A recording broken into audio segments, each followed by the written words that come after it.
Usas sa giatangan sa mga bulanon, malokal o langyawng mga turista man ang nag-inusara og pinalahi nga festival. Gisaulog sa lungsod sa Luon, Bohol. Gabi ang 19th Sidlak-Sidlak o Festival of Lights 2018. Kalihukan nga gipahigayon sa kagabhion. Halad kini sa mga Tagaluon alang sa kapistahan sa ilang patron ang Birhin sa Kasilak o Our Lady of Light. Ning tuiga moabot sa 8 ka mga contingent sa misalmot diin ilang gipaambit ang ilang kamaayo sa paglihok sa mga suga.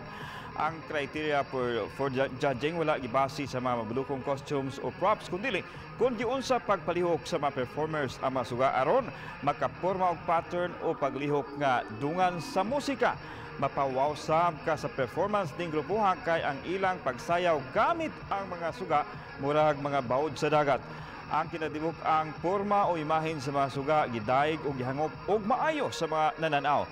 Niadtong 2013 giguba sa 7.2 magnitude nga linog ang Luon Church apan ang Festival of Lights gipadayon gumikan sa kalig-on o panagiusa sa mga Luonanon.